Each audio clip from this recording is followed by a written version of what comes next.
今天是我们在维也纳的第3天，我们要骑着脚踏车前往霍夫堡宫殿群。今天在路上看到很多特别的脚踏车，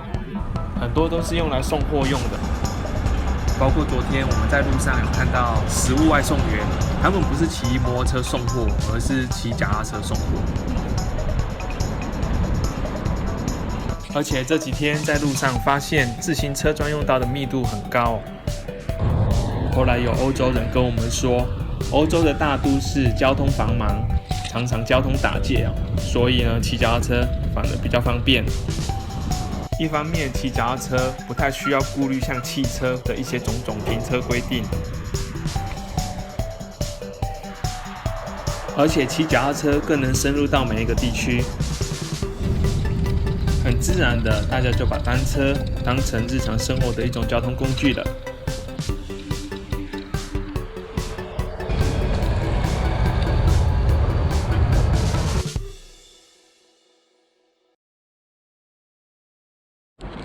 我们今天来到位在维也纳市中心的霍夫堡，它13世纪的时候原本是一座城堡，后来哈布斯堡家族统治奥匈帝国长达600多年的期间，经过多位皇帝不断的扩建，最后成了一座复杂又不对称的宫殿群。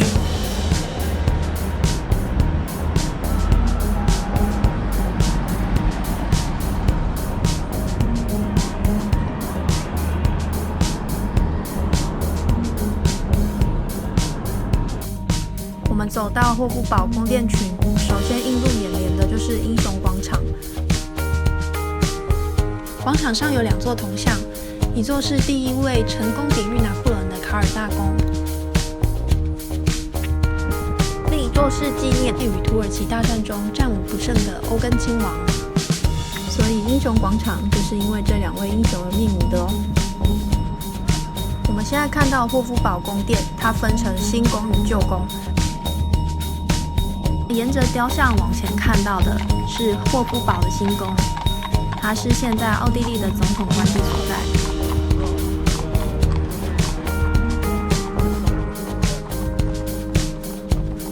1938年3月15日，希特勒在新的霍夫堡皇宫阳台上宣布，奥地利从此与德国合并。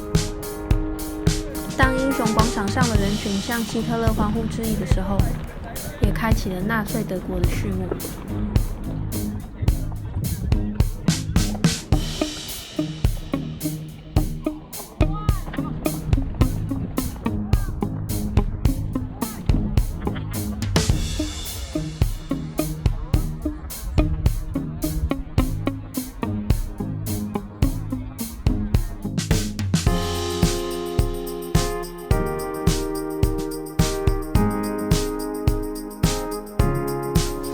霍夫堡皇宫由于每一代皇帝的不断扩建，因此成为了欧洲各种建筑风格的见证人。像是哥德式、文艺复兴式、巴洛克式、洛可可式，或者是上世纪末的仿古典式风格，都可以在霍夫堡皇宫建筑群中找到痕迹。旧宫广场上伫立着法兰兹2世的雕像，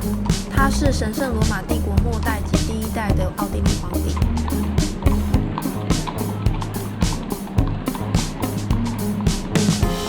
眼前这座红底蓝横纹的门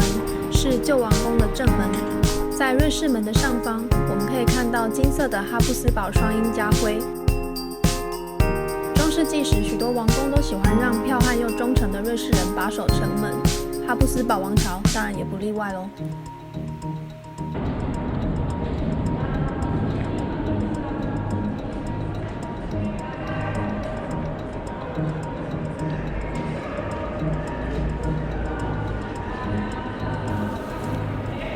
今天我们在茜茜公主博物馆里面参观了很久，仔细的看了皇室的起居，还有银器的历史，很有趣，从中了解到相当多欧洲的历史。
哈布斯堡王朝的宫廷教堂。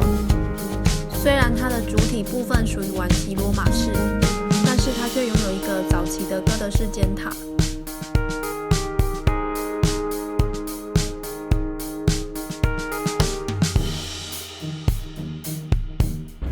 建于1713年的卡尔教堂是当时的卡尔六世为了感谢治服鼠疫的圣人圣查理波洛美而建立的，由设计熊布朗宫的埃拉什父子负责设计。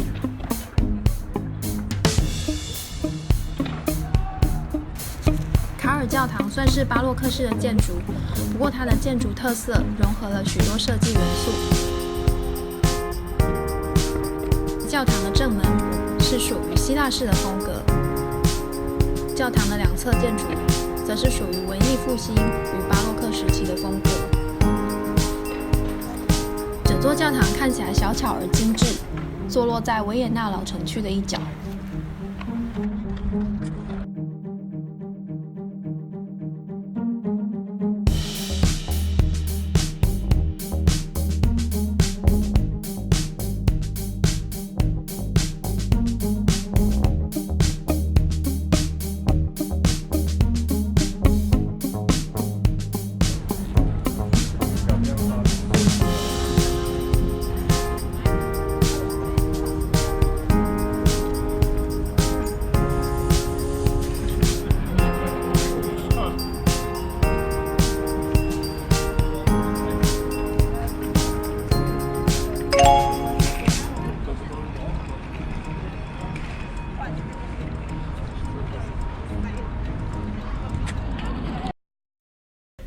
事情是这样子的哦，正当我们准备回家，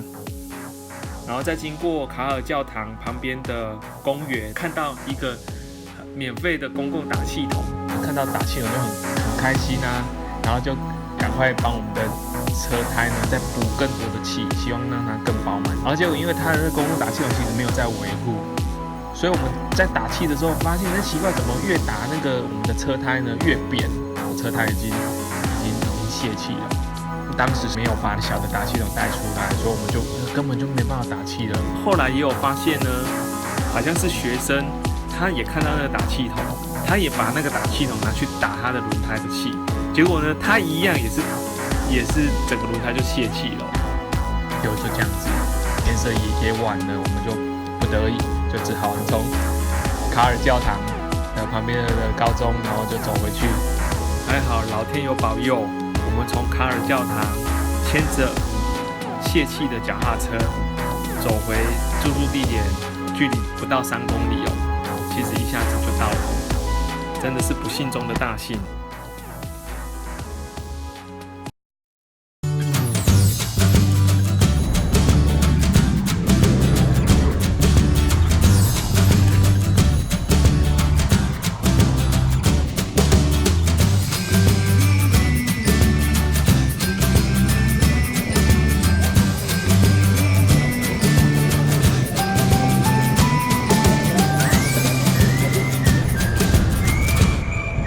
我目前正在穿越多瑙河，